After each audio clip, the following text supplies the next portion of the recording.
이번에는 큰 잔치의 비유입니다. 좀 비슷한 내용도 있기도 합니다. 오늘 이 말씀 잘 들으시기 바랍니다. 왜냐하면 3월 12일 날이 우리 교회 창립 12주년 이웃 초청 잔치 날입니다. 오늘부터 이 행사를 위해서 집중할 것입니다. 이제 이 말씀 속에서 도전을 받고 여러분 저 뒤에 게시판 유아실 문에 붙어있는 그 게시판에 같이 이 행사를 위해서 기도할 수 있는 분들 자원해서 신청해 주시고요. 이날 내가 마음속에 기도하고 있는 전도 대상자 그분들의 이름을 다 적어주시기 바랍니다. 그리고 나서 우리가 합심해서 3월 12일까지 이들의 영혼 구원을 놓고 기도하려고 합니다. 잊지 마시고 저게 꼭 기록해 주시길 바랍니다. 자, 말씀을 봅니다. 어느 안식일 날이었습니다. 바리새인 집에서 잔치가 열렸는데 이 잔치에서 예수님과 함께 같이 떡을 떼던 어떤 사람이 예수님의 교훈을 듣다가 갑자기 감동이 돼서 벌떡 일어나서 하는 말이 하나님의 나라에서 떡을 먹는 자는 얼마나 복된가 이런 말을 했습니다. 아마도 이 사람은 본문의 선행 구절인 12절 이하 14절 말씀 속에서 주님의 교훈에 큰 감동을 받은 것 같습니다. 한번 볼까요? 14장 12절에서 14절 말씀이 무엇인가를 봅니다. 같이 천천히 한번 읽읍시다. 시작.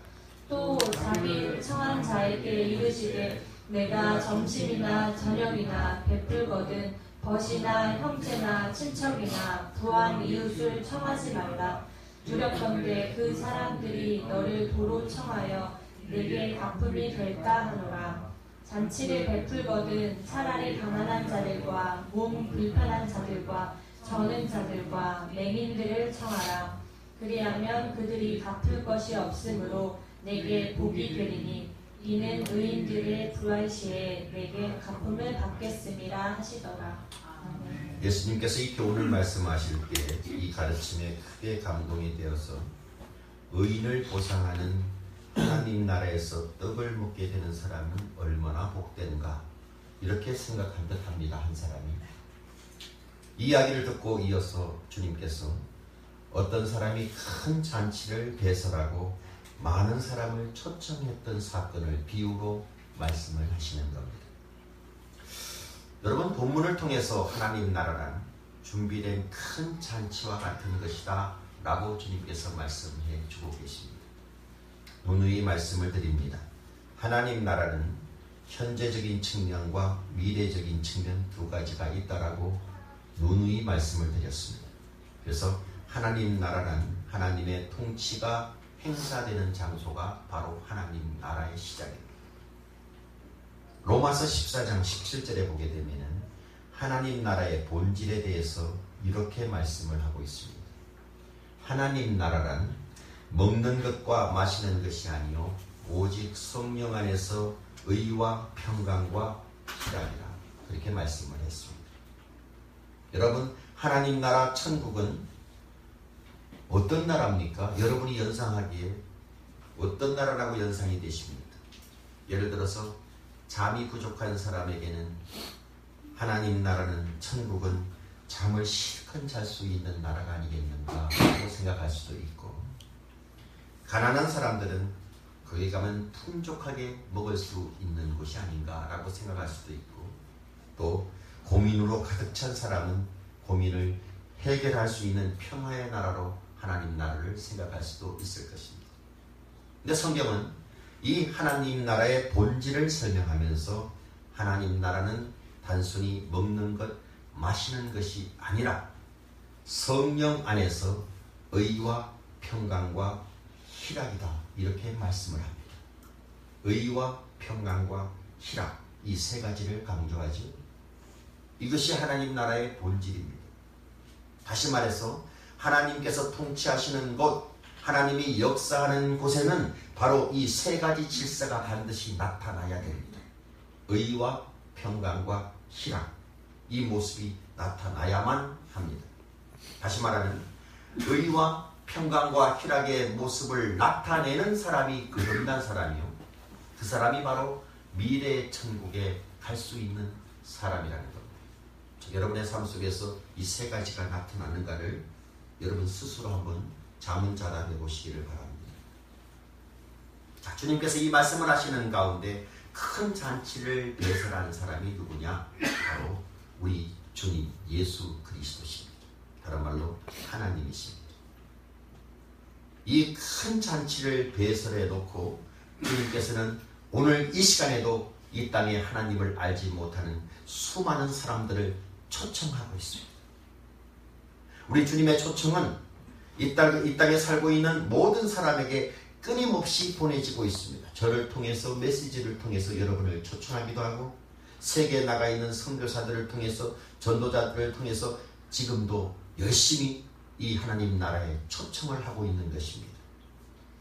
옛날 유대인들의 풍습은 잔치에 사람들을 청할 때 언제나 2번 초청을 했다라고 지난번에도 말씀을 드렸죠. 자, 먼저는 잔치날 훨씬 전에 한번 초청합니다. 와달라라고 얘기합니다. 그 다음에 잔치 시간이 임박해서 다시 한번 초청을 합니다. 오늘 본문 16절에 보게 되면 많은 사람들을 청하고, 또 17절을 보십시오. 다시 청했던 사람들에게 종을 보내서 오소서 그렇게 얘기합니다. 와달라고 얘기하죠. 2번 권하는 것을 볼 수 있습니다. 오소서, 모든 것이 준비되었습니다. 여러분, 그렇습니다. 하나님 나라는 여러분들이 원하는 모든 것이 풍성하게 준비되어 있다는 사실을 아십니다. 이 나라에는 여러분들이 목말라 하는 영생이 준비되어 있습니다. 이 나라에는 여러분이 추구하고자 하는 의가 준비되어 있습니다. 이 나라에는 여러분이 그리워하고 있는 영원한 기쁨이 있고, 이 나라에는 넘치는 사랑이 있습니다. 이 나라의 주인은 예수 그리스도십니다. 그분은 이 모든 것을 값 없이 선물로 주시기 위해서 지금도 많은 사람들을 초청하고 있습니다. 여러분, 이것을 얻기 위해서 여러분이 해야 될 일이 뭘까요? 할 일이 아무것도 없습니다. 여러분, 이것이 얼마나 파격적인 은총입니까? 우리가 해야 될 일은 딱 하나, 주님의 이 초청에 거절하지 않고 와서 먹기만 하면 되는 것입니다. 세상에 이런 잔치가 어디 있습니까? 이 잔치를 배설한 주인은 모든 것을 완벽하게 준비해 놓고 사람들을 초청하고 있는 잔치입니다. 이 하나님 나라에. 자, 여러분, 이 청함을 받은 사람들의 반응의 모습을 한번 보십시다. 이 반응의 모습은 어쩌면 우리들의 모습의 한 가지일 수 있습니다. 잘 보세요. 자, 이 청함을 받은 사람의 반응이 어떠한가를 봅니다. 18절 이하에 보게 되면 일치된 사양으로 나타나죠. 일치된 거절로 나타납니다. 자, 성경은 말씀합니다. 18절 말씀을 읽겠습니다. 시작. 다 일치하게 사양하여 한 사람은 이르되 나는 밭을 샀음에 아무래도 나가 보아야 하겠으니 청컨대 나를 양해하도록 하라 하고. 일치하게 라는 말이 나오죠. 어떤 번역본에 보게 되니까 곧장이라는 말이 나옵니다. 그들은 이미 변명을 준비하고 있었습니다. 생각할 필요도 없습니다. 그냥 나는 거절하겠다라고 마음을 먹고 있었던 것입니다. 첫 번째 사람의 별명이 18절에 나오죠. 여러분 조금 전에 읽었죠. 이 사람은 뭐라고 얘기합니까? 절대로 가지 않겠다라는 강력한 의지가 남아있습니다. 왜 그렇습니까? 밭을 샀기 때문에. 밭은 핑계에 불과합니다. 이 사람이 밭을 사면서 밭도 보지도 않고 밭을 샀겠습니까? 뭐 사기꾼한테 걸려가지고 샀어요? 열심히 샀을 겁니다. 자신의 재산이기 때문에. 근데 하필이면 이 초대가 이루어진 바로 그 시간에 밭을 나가서 보아야겠다. 이것은 핑계에 불과합니다. 거절입니다. 두 번째 사람 보십시오. 19절에 나옵니다. 두 번째 사람은 어떻게 거절하는가를 보세요. 읽으십시오. 시작. 또 한 사람은 이르되 나는 소 5겨리를 샀으되 시험하러 가니 청컨대 나를 양해하도록 하라 하고. 이 사람의 말은 현대적으로 표현하는 이런 것입니다. 나는 오늘 자동차 새로 샀습니다. 이 차 한번 시운전 해봐야 됩니다. 이 말이죠. 근데 하필 그 시간에 소를 왜 시험합니까? 이 사람이 소 사면서 소의 상태도 시험해보지 않고 샀겠습니까? 이것도 핑계입니다. 모든 것이 구실에 지나지 않습니다. 세 번째 사람의 변명이 나옵니다. 20절 시작. 또 한 사람은 이르되 나는 장가 들었으니 그러므로 가지 못하겠노라 하는지라. 여러분, 이 세 사람의 핑계 가운데 그래도 이 사람의 변명은 좀 설득력이 있다고 생각되지요. 저 같으면 좀 이해해 주고 싶습니다. 나 방금 결혼했습니다. 이 잔치를 초청했던 주인도 그러면 이해하지 않겠느냐, 이런 생각도 했을 것 같습니다. 사실 여러분, 신명기 24장 5절에 보게 되면은 하나님께서 모세의 율법을 제정하시면서 아주 흥미있는 법을 제정하시는데 이런 법이 있습니다. 제가 한번 읽어볼게요. 신명기 24장 5절에 사람이 새로 아내를 맞이하였으면 그를 군대로 내보내지 말 것이요 아무 직무도 그에게 맡기지 말 것이며 그는 1년 동안 한가하게 집에 있으면서 그가 맞이한 아내를 즐겁게 할지니라. 좋죠? 우리나라에도 이런 법이 있으면 참 좋겠죠. 하나님께서는 인생의 행복의 조건들을 절대로 멸시하지 않는 분이십니다. 하나님께서는 풍요한 자비와 삶의 멋을 아시는 분이십니다. 그런데 이 본문에 나오는 새로 장가들었던 이 사람, 절대로 가지 못하겠다 고집하는 데 문제가 있습니다. 근데 여러분, 만일 이해는 되지만은 이 잔치가 자신의 생사를 가를 수 있는 중요한 잔치라면 이 사람이 결코 신혼여행만 고집할 수는 없을 것입니다. 전쟁이 일어나도 신혼여행 갈 수가 없을 것입니다. 이 사람은 가지 못하는 것이 아니라 가지 않겠다고 지금 이야기하는 것입니다. 자, 여러분에게 묻습니다. 여러분의 변명은 무엇입니까? 여러분 중에 아직까지 이 하나님 나라에 초청되어서 영광스러운 잔치를 맛보면서 오늘 하루도 기쁨으로 살지 못하는 분이 계시다면 이 하나님과의 미로의 생활, 하나님과의 이 깊이, 사랑의 깊이와 신앙의 깊이, 이 신앙의 쾌락을 맛보지 못하고 있다면 여러분의 변명은 무엇입니까? 교회는 출석하면서도 아직까지도 예수 그리스도를 나의 구주로 받아들이지 못했다면 여러분의 변명은 무엇입니까? 변명의 역사는 인류의 역사만큼이나 깁니다. 최초의 아담과 하와가 에덴 동산에서 선악과를 먹었을 때 이 아담은 그 모든 책임을 여인에게 전가를 시키면서 변명하죠. 여인은 뱀에게 전가를 시켜서 변명합니다. 오늘도 수많은 사람들은 그의 조상 아담을 본받아서 하나님의 이 초청에 지금도 열심히 거절하고 있습니다. 그리고 변명하고 있습니다. 오늘 이 시대에 살아가는 수많은 믿지 않는 사람들의 변명은 무엇일까요? 왜 예수를 그들이 안 믿을까요? 우리 아버지가 왜 예수를 안 믿고 교회를 왜 안 나올까요? 이 초청에 거절하고 있는 그들만의 타당한 이유가 뭘까요? 제가 몇 가지 예를 들어봅니다. 어떤 사람은 완전히 성경에 대해서 다 알아야만 믿겠다 이야기하는 사람이 있습니다. 교회 나오는 사람들 중에서도 그런 사람이 있어요. 물론 하나님께서는 여러분, 한 사람이 구원받기에 충족하고도 필요한 그 모든 지식을, 넉넉한 지식을 이 성경 가운데 주셨습니다. 이 속에 다 들어있습니다. 여러분, 우리 중에 누구도 하나님에 대해서, 성경에 대해서 완전히 다 아는 사람 한 명도 없습니다. 저도 100분의 1도 모릅니다. 예를 들어서 저는 여러분 머리가 아플 때 사리돈을 가끔 먹습니다. 자주 안 먹어요. 아플 때 먹어요. 사리돈을 먹는데 저는 이 사리돈의 의학적인 성분이나 화학작용 뭐 이런 것 아는 바가 전혀 없습니다. 그냥 두통약이니까 먹어요.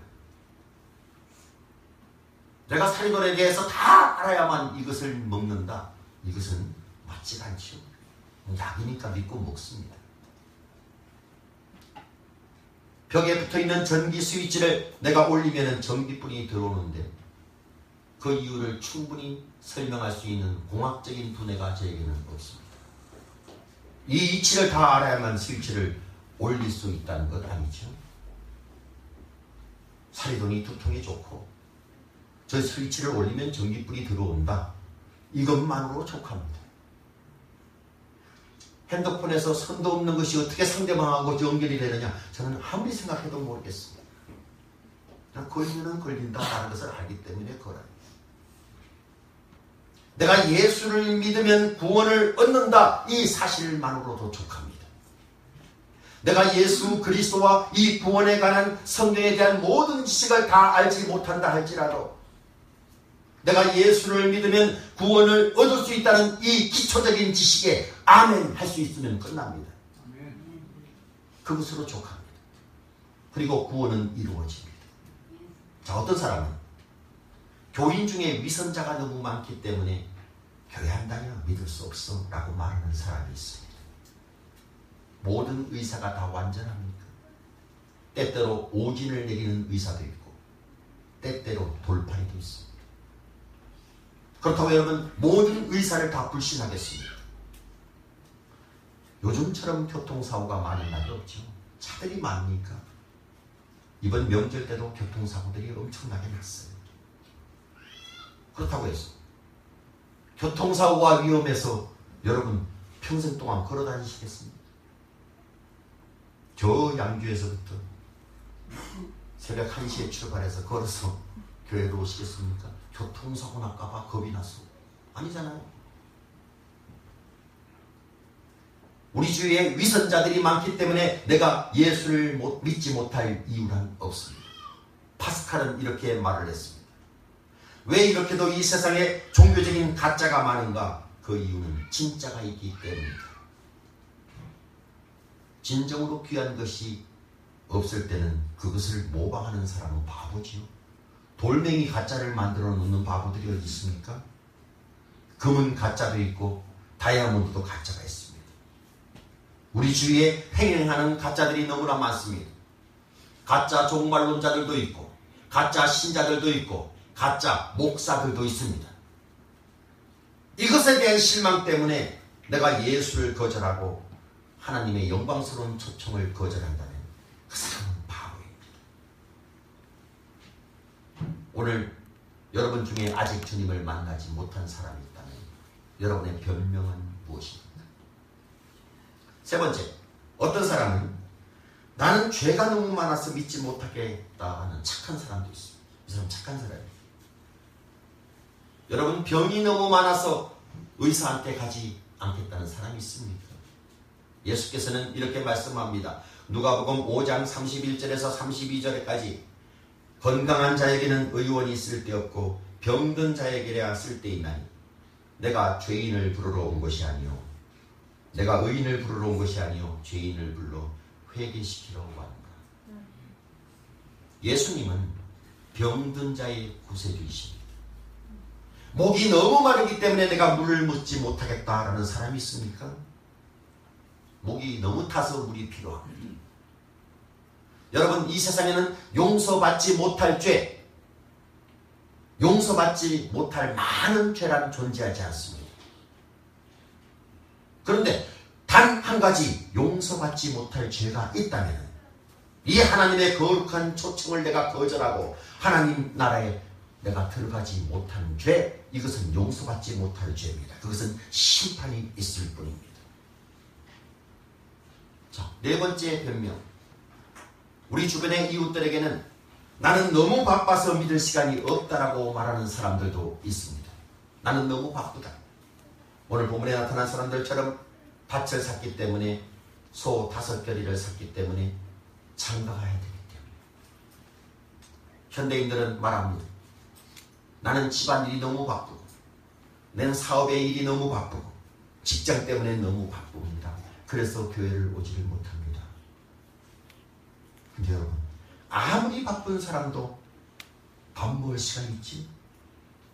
화장실도 가고 생존에 필요한 것은 다 합니다. 아무리 바쁜 사람도.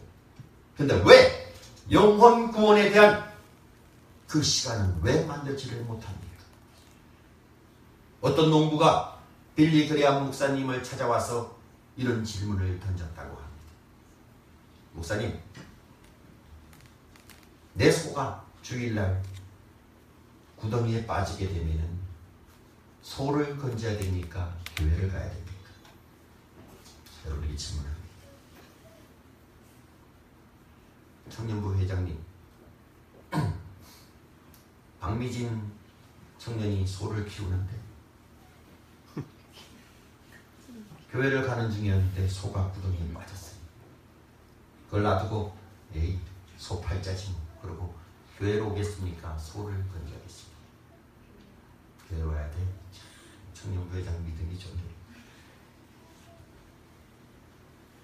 근데 빌리 그레암 목사님은 이 질문 앞에 이렇게 명쾌한 대답을 했습니다. 물론 소를 건져야죠. 소가 다 죽게 됐는데 소를 건져야지. 그러나 만일 소가 주일마다 구덩이에 빠진다면 그 소를 팔아치우든지 잡아먹든지 하시오. 여러분, 변명은 무엇입니까? 자, 이런 변명 가운데 이 주인이 어떤 반응을 내놓는가를 봅니다. 21절 말씀 보십시다. 주인이 집주인이 노하여 이렇게 기록하고 있죠. 성경은 하나님의 진노에 대해서 증언하고 있습니다. 성경은 말합니다. 하나님은 사랑의 하나님이시지만은 하나님은 공의의 하나님이시요 심판의 하나님이십니다. 이 하나님의 공의가 없다면 이 세상은 무질서로 돌아갈 수밖에 없습니다. 주님의 호의를 거절하는 사람들에게 하나님의 진노가 있다라고 말씀하고 있습니다. 요한복음 3장 18절에 보면 이렇게 말씀합니다. 그를 믿는 자는 심판을 받지 아니하는 것이요 믿지 않은 자는 하나님의 독생자의 이름을 믿지 아니함으로 벌써 심판을 받은 것입니다. 그래서 주인은 어떻게 합니까? 이 주인은 이렇게 말하고 있습니다. 21절 시작. 종이 돌아와 주인에게 그대로 고하니 이에 집 주인이 노하여 그 종에게 이르되 빨리 시내의 거리와 골목으로 나와서 가난한 자들과 몸 불편한 자들과 맹인들과 저는 자들을 데려오라 하니라. 여기 나오는 사람들 중에 가난한 사람들, 몸 불편한 자들, 맹인들, 저는 자들, 이 사람들은 다 자신의 몸에 결점이 있는 사람들입니다. 여러분, 이 결점은 그들의 불행이 아니라 이 결과를 놓고 봤을 때는 그들의 행복입니다. 그들이 약하기 때문에, 결점이 있기 때문에 그들은 복음을 거절하지 않고 겸손함으로 받았습니다. 그죠? 오늘 여러분 가운데 부요함 때문에 주님을 필요하지 않다라고 생각하는 사람이 있다. 내가 건강하기 때문에 주님의 도움이 필요 없다라고 생각하는 사람이 있다면, 내가 잘 걸어다니고 잘 보기 때문에 주님의 도움이 필요 없다라고 생각하는 사람이 있다면, 나에게는 지식이 있기 때문에 주님의 거룩한 초청을 내가 거절하고 있다면, 여러분의 그 부요, 여러분의 건강, 여러분의 지식, 이 모든 것은 불행의 요소일 수가 있다는 사실을 기억하십시오. 자, 그 다음에 이 사건이 어떻게 전개됩니까? 22절에서 종은 이렇게 보고합니다. 22절 읽으십시오. 시작. 종이 이르되 주인이여 명하신 대로 하였으되 아직도 자리가 있나이다.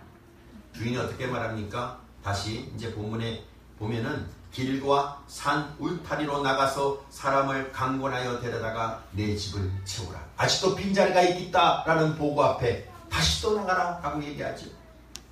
샅샅이 훑고 다녀라. 데리고 와서 빈자리를 채워라.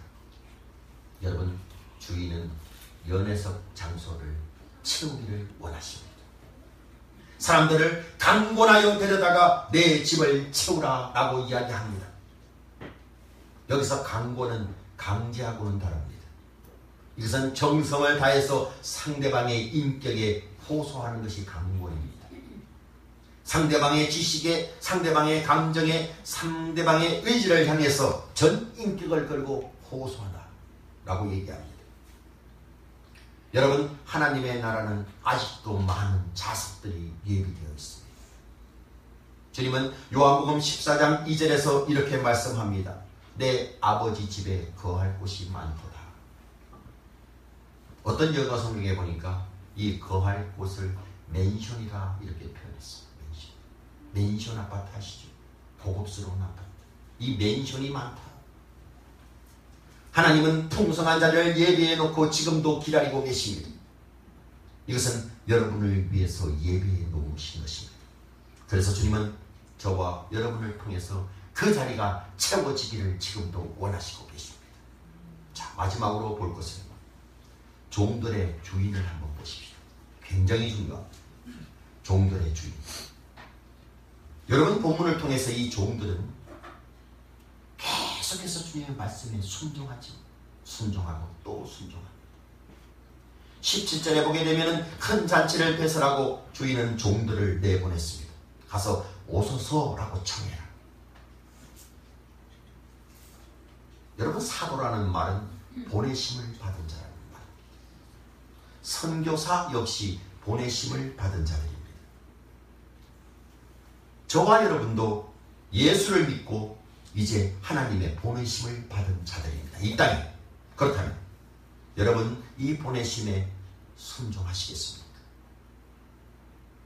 전도의 성패에 대해서 지나치게 민감할 필요는 없습니다. 우리의 책임은 와달라라고 권하는 것에 불과합니다. 이 초청에 수락하는 것은 초청을 받은 사람의 개인적인 문제입니다. 종은 단순히 그 하나님의 말씀에 그냥 가서 오십시오. 또 가서 또 오십시오. 그걸로 책임을 다하고 주님께 보고하면 끝입니다. 그 이후에 그 초청에 거절하는 것은 하나님이 그 사람에게 물을 책임입니다. 주님, 제가 주님 나라의 모든 잔치에 대해서, 복음에 대해서 이들에게 설명했습니다. 주님의 심부름꾼으로 성실하게 다했습니다. 저는 책임을 다했습니다. 이것으로 끝입니다. 내가 뭐 어떻게 해서 꼭 구원을 시켜야지. 그런 부담감보다는 그냥 묵묵히 순종하는 거예요. 그러므로 문제는 여러분을 이 땅에 보내셔서 놀라운 하나님의 소식을 전하기 원하시는 하나님의 심부름꾼, 이 심부름꾼이 오늘 즐겨 그 모습을 감당할 수 있느냐 없느냐 하는 것입니다. 21절에도 23절에도 계속해서 주인은 종들을 내보냅니다. 그때마다 순종하고 나가고 순종하고 나가고 또 나가고 또 나갑니다. 주님의 명령에 따라서. 오십시오. 주님께 오십시오 라고 얘기합니다. 3월 12일 날. 그동안 우리는 12년 동안 이웃 초청 전도잔치를 몇 번밖에 못했습니다. 항상 창립 12주년 때는 외부 강사를 초청해서 말씀을 들었습니다. 이번에는 아닙니다. 이번에는 이제 한 달 조금 더 남았습니다. 여러분들이 주님의 명령을 받고 다 나가십시오. 그리고 책임을 다하십시오. 오십시오. 오십시오. 오세요. 오세요. 또 나가고 또 나가. 그걸로 여러분의 책임은 끝입니다. 제가 여기서 말씀을 준비하고 복음을 준비하고 메시지를 선포할 것입니다. 이 자리에 앉혀놓으십시오. 내 사랑하는 친구, 내 사랑하는 부모, 믿지 않는 사람들, 복음을 듣지 못한 사람들 다 데리고 와서 이 자리에 앉혀놓기만 하십시오. 그 일을 우리가 해야 됩니다. 오소서라는 단어가 성경에 몇 번 나오는지 아십니까? 1900번 나옵니다. 하나님은 피조물인 인간을 하나님 나라로 초청하기를 원하십니다. 그것이 얼마나 행복한가, 그것이 얼마나 풍족한가를 하나님 보고 싶어 합니다. 우리에게 주고 싶어 하십니다. 다시 한번 하나님은 오늘도 우리를 초청하십니다. 마태복음 11장 28절에 수고하고 무거운 짐진 자들아 다 내게로 오라. 내가 너희를 쉬게 하리라. 요한계시록 22장 17절에 성령과 신부가 말하기를 오라 하시는도다. 듣는 자도 오라 할 것이요 목마른 자도 올 것이요 원하는 자는 값없이 생명수를 받으라 하십니다. 시편 1편 18절에 이사야 1편 18절에 오라 우리가 서로 변론하자. 너희 죄가 주홍 같을지라도 눈과 같이 희어질 것이요 진홍같이 붉을지라도 양털같이 되리라 그랬습니다. 오늘 이 자리에 혹시 교회는 오셨지만은 아직 십자가 앞에서 주님을 만나지 못한 분 계십니까? 바로 오늘이 기회라는 것을 기억하십시오. 마지막 의심을 지워버리고 주님 앞에 엎드려서 주님이 나의 하나님이십니다. 이 감동을 한번 체험해보지 않겠습니까? 아직도 주님을 거절하는 여러분의 변명은 무엇입니까? 무엇 때문에 이 초청의 잔치를 거절하고 있습니까? 어느 주일학교 학생이 죽어가고 있었습니다. 주님을 너무너무 사랑했던 이 아이는 예수님을 거절했던 자신의 아버지, 그 아버지에게 마지막으로 전도를 합니다. 아버지, 저는 천국에 가요. 그렇지만 아버지 하고 눈물을 흘립니다. 아버지도 예수를 믿으세요. 이 호소하는 이 아들의 절규 앞에 그래도 냉담한 이 비정한 아버지는 최후까지 침묵하고 있습니다. 아들은 마지막 질문을 아버지에게 던집니다. 아빠, 내가 주님 앞에 가서 아빠가 왜 예수를 믿지 않는다고 말씀을 드릴까요? 그 이유가 뭐라고 말씀을 드릴까요? 이렇게 질문을 했습니다. 여러분에게 질문합니다. 주님 앞에 가서 내 남편이, 내 아내가, 내 부모가, 내 아들이, 내 친구가, 내 이웃이 왜 예수를 안 믿는다고, 그 이유가 뭐냐고, 뭐라고 내가 말씀을 드릴까요?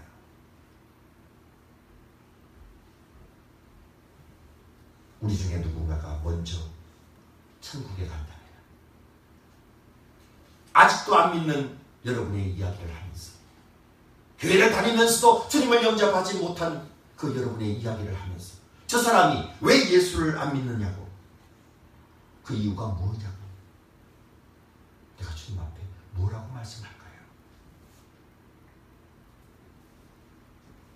주님을 받아들이지 못하는 이유가 뭡니까? 파스칼은 이렇게 또 말을 합니다. 신앙은 우리가 할 수 있는 도박 가운데 가장 위대한 도박이다. 세상에 할 수 있는 도박 가운데 가장 영향력 있는 영광스러운 도박은 신앙의 도박이다 라고 이야기를 합니다. 일순간을 위해서 땀을 흘리고 모든 것을 멸종할 수 있다면 어째서 영원한 가치를 위해서는 여러분 결단하지 못하고 있습니까? 무엇 때문에? 어떤 이유 때문에 주님 앞에 나오기를 꺼려하십니까? 나를 위해서 십자가에서 피를 흘리시고 자신의 몸을 찢어 보혈을 흘리신 그 사랑 앞에 왜 응답하지 못하고 있습니까? 한 설교자는 말씀을 읽다가 가슴을 치면서 이런 말을 합니다. 그렇다. 현대인의 가장 무서운 죄는 무관심이다 라고 이야기를 합니다. 교회는 출석을 하는데 아직도 무관심의 범죄를 저지르고 있는 그 수많은 사람들이 우리 주변에 얼마나 많은지, 하늘과 땅 사이에 매달려서 가시관을 쓰시고 옆구리에 피와 물을 다 쏟으기까지 나를 사랑하신 이 하나님의 초청이 진실이다. 어떻게 냉담하게 그냥 앉아있을 수 있겠습니까? 바로 오늘입니다. 이제 이 하나님의 초청에 오늘 응답할 때입니다. 그냥 조용히 진심으로 주님 사랑합니다. 제가 주님을 믿습니다. 제가 주님을 오늘 나의 주님과 구주로 모셔드립니다. 이 결단만 하시면 됩니다. 스스로 마음속에 결단하십시오. 그리고 스스로 영접 기도를 하나님 앞에 올리시기를 바랍니다. 이 초청을 거절하지 마십시오. 그리고 우리 주위에 믿지 않은 수많은 사람들 3월 12일 날 다 데리고 와서 이 말씀을 듣게 하시기를 바랍니다. 본문에 나오는 종들처럼 기도하십시오. 주여